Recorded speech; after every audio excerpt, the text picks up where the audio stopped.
그래서 제기한 주식쟁이입니다. 만약에 A라는 이 한 종목을 한 100명을 통해서 매매를 해보려고 했을 때 다 같은 결과가 나오진 않겠죠. 동일한 종목이더라도 어디 지점에서 매수를 하느냐에 따라 누군가는 수익이 날 것이고 또 누군가는 손실이 날 것이고 이런 결과의 차이도 있을 것이고 또 그 종목을 매수하고 난 다음에 누군가는 느긋하게 그 종목을 바라볼 수도 있을 것이고 또 누군가는 마음 불안하면서 그 종목이 어떻게 될지 그렇죠. 마음 졸이면서 볼 수도 있을 것입니다. 결국 동일한 종목이더라도 개인별로 어디 지점, 어디 매수 포인트에서 그 종목을 매수하느냐에 따라서 실질적인 수익과 손실에 대한 결과 또 매수 이후의 심리적인 변화도 다 차이가 날 수밖에 없을 것입니다. 그러한 점에서 봤을 때 저도 매우 매매를 할 때 매우 많이 활용하고 또 우리 개인 투자자 분들이 그래도 수익과 또 심리적 여유를 갖고 안정감을 갖고 매매를 할 수 있는 그런 매수 지점인 이 눌림목 지점에 대해서 오늘은 말씀을 드리도록 하겠습니다. 먼저 우리가 눌림목에 대해서 뭐 많이들 알고 계시죠? 많이 나오는 단어잖아요. 그렇죠? 먼저 이 눌림목 지점이란 상승 추세에 있는 종목이 일정 기간 조정이 나오죠. 조정은 주가가 떨어지는 가격 조정 그리고 일정 기간 동안 주가가 오르지 못하는 이런 기간 조정 또 함께 나타나는 가격과 기간 조정이 동시에 나타날 수도 있는 이런 조정이 나오고 더 이상 가격이 하락하지 않는 이런 지점을 우리가 눌림목이라고 부르고 있습니다. 여기서 중요한 것은 눌림목이라는 단어 자체가 쉬어간다는 거잖아요.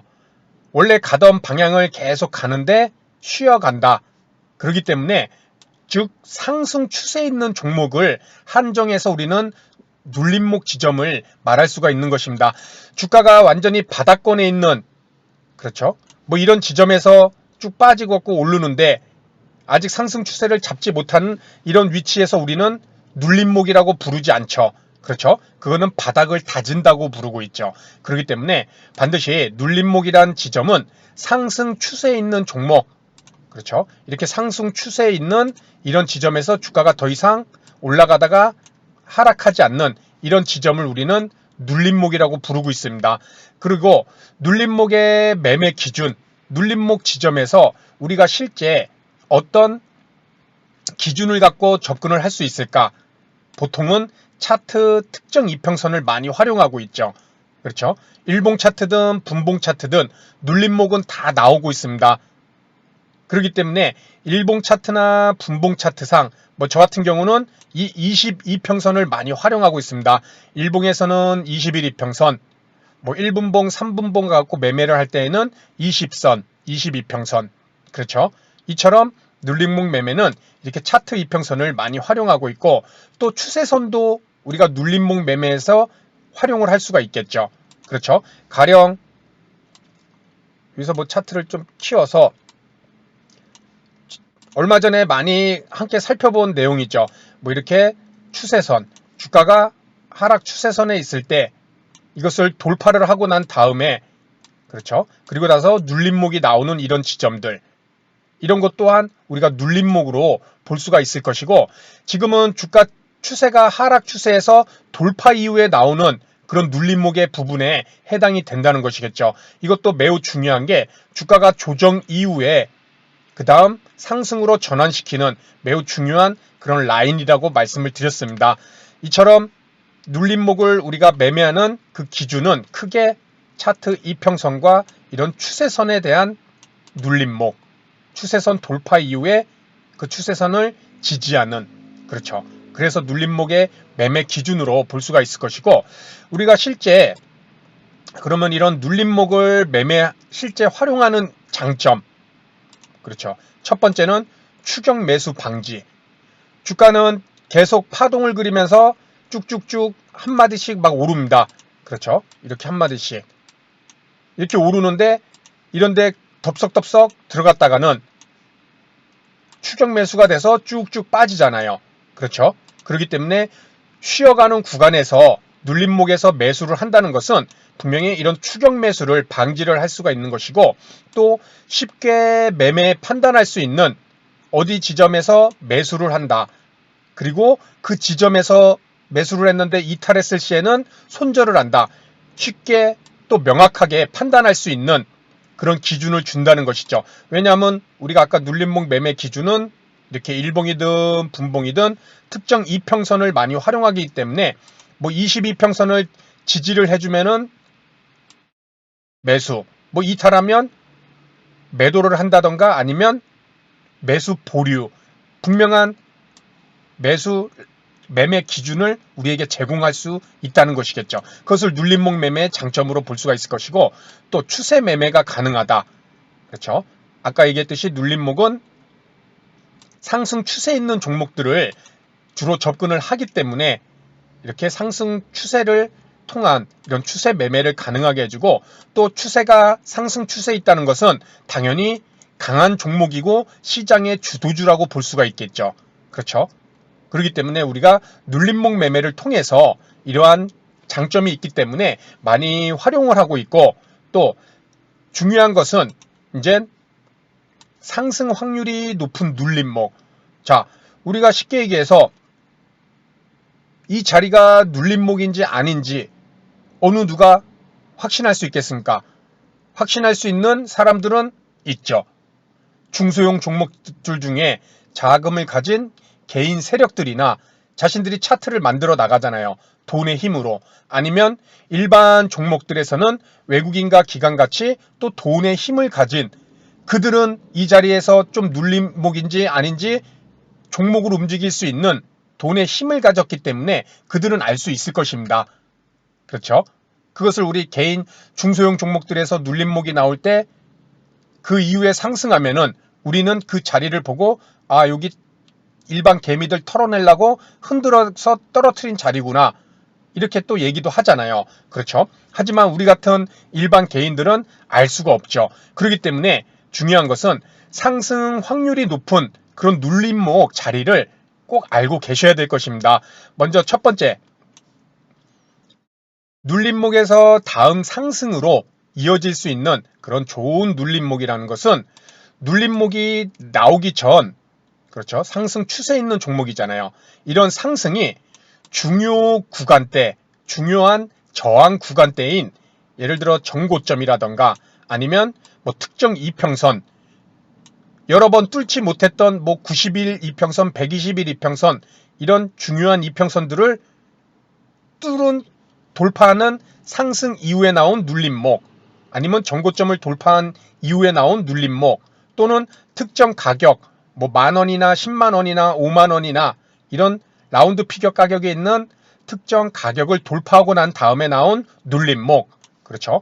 그리고 박스권을 돌파하고 나온 다음에 나온 눌림목, 이런 식으로 눌림목이 나오기 전에 이렇게 중요 저항 구간대를 돌파한 이후에 나오는 이런 눌림목 자리가 그렇게 여러 번 저항이 돼서 못 올랐던 그런 자리를 돌파한 다음에 나오는 첫 번째 눌림목이 매우 중요한 상승 확률이 높은 그런 지점으로 우리가 볼 수 있을 것입니다. 그만큼 중요한 저항대, 강한 저항대를 돌파했다는 것은 새로운 손바뀜이 나오고 또 그 종목의 주포들, 세력들, 쉽게 얘기해서 돈 있는 자들이 끌어올리겠다는 의지를 보인 것이죠. 그리고 난 다음에 처음에 쉬어가는 그 자리 매우 중요하겠죠. 그런 자리가 바로 상승 확률이 높은 눌림목 자리로 볼 수가 있을 것입니다. 또 두 번째, 이제 거래량과 연계를 시켜서 상승 이후 눌림목이 나오는 과정에서 거래량이 감소한다.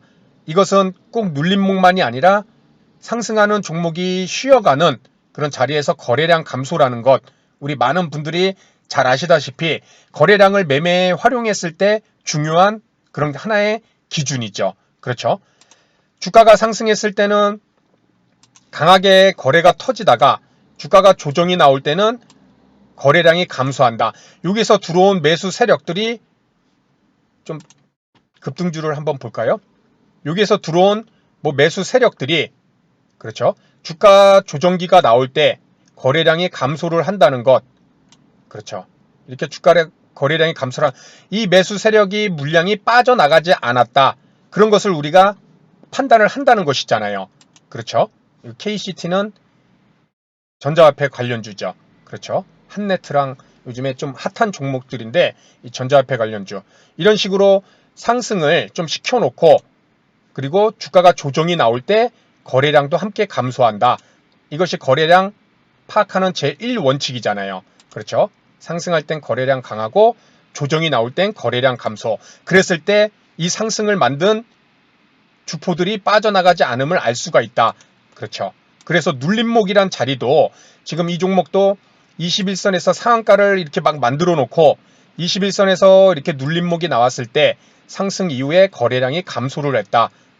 이런 지점이 또 하나의 좋은 눌림목으로서 상승 확률이 높은 눌림목으로 볼 수 있다는 것이겠죠. 그리고 또 한 가지 이렇게 더 이상 저점이 낮아지지 않는 그 지점이 바로 눌림목 지점이죠. 그렇죠. 조정이 나오는데 조정이 이제 멈추는 지점.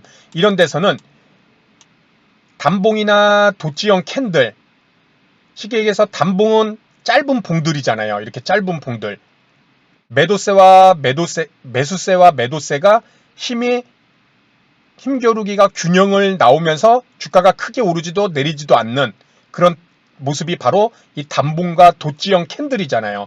힘의 균형이 만들어지는 곳. 어느 한쪽으로 방향을 틀 수 있는 곳. 그렇죠.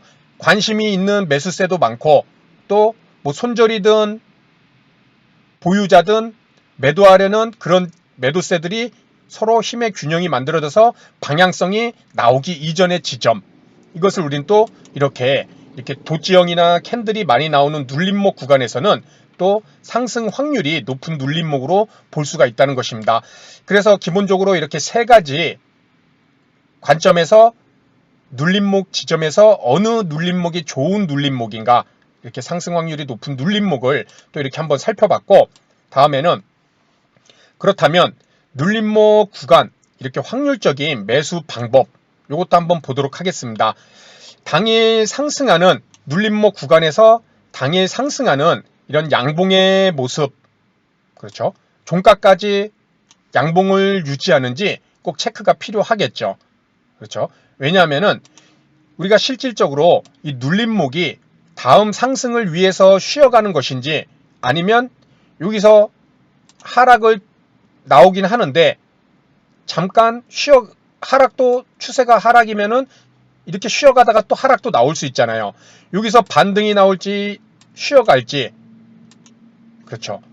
이것 또한 우리는 알 수 없다는 것이죠. 아까 말씀드렸듯이 그렇죠. 그렇기 때문에 당일 상승하는 양봉의 모습이 꼭 나와줘야 되고 그래서 저도 항상 떨어지는 종목을 매수하지 마시고 조금 더 주고 사더라도 오르는 양봉의 모습에 있는 종목들 이런 종목들을 매수를 해주는 것이 수익률 확보하는데 더 유리하다 이 얘기를 많이 말씀드렸을 것입니다. 그리고 그것이 종가까지 잘 유지가 되는지 이것도 봐야 될 것이고 또 일반 종목들 중에서 기관과 외국인들이 상승시킨 종목 중 이젠 조정이 나오면서 눌림목 지점까지 왔는데 그들이 매수한 물량 대비 매도 물량이 나오지 않는 그래서 눌림목이 완성된 그런 지점대 그것은 무엇이냐 이들이 외국인과 기관이라는 이들이 돈이 없어서 그 종목이 떨어지는데 눌림목이 만들어지는데 그냥 둔 것은 아닐 것입니다. 이들이 마음만 먹으면 뭐 어느 종목을 못 올리겠습니까? 그런데도 자신들이 매수한 그런 상승을 시켰는데 조정이 나오는 눌림목 구간까지 주가는 하락하는데 그들의 매수 물량 대비 나오지 않는다. 이것은 아주 좋은 눌림목 구간으로 우리가 볼 수가 있다는 것이죠. 아마 영상에서 제가 그런 얘기도 많이 했을 것입니다. 외국인과 기관 이렇게 양매수로 주가 끌어올려 놓고 조정이 나오는데 매수 물량 대비 안 나왔다. 관심을 갖고 봐야 됩니다. 이렇게 얘기한 적도 많이 있죠. 그렇죠? 그런 눌림목 구간에서 이제 확률적으로 매수를 해준다는 것이겠죠. 자, 여기서 이 KCT란 종목도 한번 우리가 아까 실제 이렇게 눌림목을 활용하는 그런 기준으로 우리가 본다는 것이 그렇죠. 아까 있었죠. 뭐 이런 중요 상승 확률이 높은 눌림목, 뭐 정고점, 특정 이평선, 특정 가격, 뭐 박스권, 그렇죠. 그리고 이런 추세선을 이용한다는 것. 이런 KCT 같은 경우도 어떻게 보면 고점을 찍고 이런 추세선, 그렇죠. 추세를 전환하는 이 추세선 상단 라인, 그렇죠. 이 상단 라인을 돌파를 하고 눌림이 나온 것이죠. 눌림목. 그 눌림목 자리가 또 잘 맞아떨어져서 20일 이평선과 맞아떨어진 그런 자리가 됐죠. 그렇죠. 이 검은색 이평선. 참 재밌죠. 이렇게 이런 모습이 나오고 그리고 지금과 같은 경우에서 저도 이 종목을 금요일날 좀 접근을 하였습니다. 이렇게 큰 금액은 아니고 좀 지수가 무서워서 많은 금액은 못 들어가고 이렇게 매수를 했는데 저 같은 경우는 이 정고점 라인 때 이때 만들었던 1차 정고점 라인 그렇죠. 이때 돌파를 한번 했다가 밀렸잖아요. 그런데 다시 한번 돌파 시도가 나올 수도 있겠다. 그리고 최근에 이런 정고점 라인 이런 모습을 돌파를 한번 해볼 수도 있는 모습이 나오겠다. 그래서 이제 저도 이 종목을 금요일날 이렇게 공략을 했었는데 이처럼 이제 정고점이라는 이런 라인을 돌파 이후에 나온 눌림목 하락 추세 상단 라인을 돌파한 다음에 나온 눌림목 또 상승 이후에 나온 21선 눌림목 요 자리는 참 좋은 자리였던 것 같습니다. 뭐 실제 다 지나고 나서 말씀을 드리는 거지만 그렇죠. 우리가 다 방금 얘기했던 이런 내용들이죠. 그렇죠. 이런 내용들. 그런 것들이 한 3개 정도가 겹쳐 있는 그런 부분에서 이렇게 이제 반등이 나온 그런 모습이겠죠. 그렇죠. 더 중요한 것은 물론 이 종목 자체가 자체만으로 이런 재료가 있는 종목이죠. 그렇죠. 전자화폐 관련주 요즘에 계속 언론에서도 나오고 핫한 모습이기 때문에 그러한 재료도 물론 중요하지만 방금 말씀드렸듯이 이런 눌림목 구간이 어떤 모습에서 상승 확률이 높은 그런 눌림목이냐. 자, 이것은 일봉으로만 이제 본 것이고 요 일봉의 눌림목을 분봉으로 또 보게 되면은 가령 이 종목이 9시에 장이 이렇게 마감하고 금액은 한 1000만 원도 안 됩니다. 한 800 정도 무서워서 왜냐하면 우리 금요일 시장 그렇죠. 여기서 이제 매수를 해서 한 7% 정도 이렇게 수익을 내고 이제 매도를 했는데 3분봉상으로는 잘 보이진 않지만은 1분봉으로 이렇게 보게 되면은 분봉상에 저도 이 종목을 눌림목에서 확인을 하고 매수를 하였습니다. 지금 1분봉인데 한 900주 정도 그렇죠. 한 800만 원 조금 넘게 매수를 했는데 매수를 하기가 좀 두려웠던 것이 우리 코스닥 지수가 참 장 후반에 끌어올렸지만은 장 초반에 0.34%까지 빠졌다가 그렇죠. 저가가 1.53% 제가 매수한 지점대가 바로 여기인데 또 주가 지수가 어떻게 될지 몰라서 쉽게 매수 버튼이 나가지가 않았습니다. 뭐 여기서 평상시 같았으면 분할 매수를 조금 더 들어갈 수도 있을 만한 자리였는데 일단 고민을 하다가 들어가지는 않고 그것도 일찍 털어버렸습니다. 그런데 그걸 떠나서 1분봉으로 봤을 때 왜 여기가 또 눌림목 구간이냐 1분봉상 여기서 어제 종가가 만들어지고 주가지수 하락과 함께 빠졌죠. 그리고 1차 상승 저점에서 거의 7%가 오릅니다. 7%가 오르고 1분봉 22평선까지 그렇죠. 우리 아까 눌림목 이용하는 거 눌림목 매매 기준에서 이평선 많이 있잖아요. 일봉, 분봉. 저 같은 경우는 분봉의 1분봉의 22평선을 눌림목 구간으로 활용을 한 것이죠. 이 검은색 이평선. 여기서 이제 주가가 더 이상 밀리지 않아서 1달러 분할 매수를 먼저 들어갔습니다. 그렇죠. 이것도 눌림목이죠. 분봉의 눌림목. 이렇게 해서 이제 여기서 또 추가 매수를 해줬으면 좋겠지만 뭐 1달러 매도를 하고 매도 이후에 또 멋지게 쭉 상승을 하죠. 그렇죠. 일찍 털어버렸죠. 거의 뭐 28.36%까지 올랐는데 좀 아쉬웠지만 뭐 지금 똑같은 얘기입니다. 결과론적인 거죠. 그냥 7% 먹었으면 만족할 수도 있잖아요. 그렇죠? 그래서 이 종목도 눌림목 구간이 보면은 참 여기에서만 참 여러 가지 눌림목을 우리가 또 다시 한번 확인을 했죠. 그렇죠? 대략 그리면 이거 전고점 돌파 이후에 그렇죠? 그 다음 나온 눌림목 그리고 저도 이 종목을 다시 한번 접근한 것은 이 전고점들 이것을 오늘 돌파할 수 있는 그런 눌림목에서 상승해주는 모습 그리고 최종 매수 타이밍은 1분봉상 눌림목 자 그래서 오늘은 이 눌림목이란 부분에 대해서 많이 이제는 우리가 매매를 하고 있고 실제 눌림목이 무엇인지는 대부분의 투자자들이 잘 알고 있을 것이고 그 눌림목이 중요한 것은 어떤 눌림목이 상승 확률이 높은 눌림목인가 그렇죠. 이러한 것도 꼭 머릿속에 갖고 계시고 또 이런 확률적인 눌림목 자리 이 눌림목이 좋은 것인지도 꼭 확인을 하시고 그리고 최종적으로 자신이 눌림목 매매에 계속 성공한다면 그것은 분명히 주가 지수 또한 최소 하락하지 않고 상승이나 횡보 추세에 있는 좋은 흐름이 나왔을 때 눌림목 매매도 성공할 수 있을 것입니다. 그래서 주가 지수의 움직임도 꼭 잘 체크를 하시면서 오늘은 제가 많이 매매를 하는 일봉이든 분봉이든 이렇게 눌림목 매매에 대해서 말씀을 드렸습니다. 오늘 내용은 여기서 마치도록 하고요. 다음 시간에도 좋은 내용으로 인사를 드리도록 하겠습니다. 감사합니다.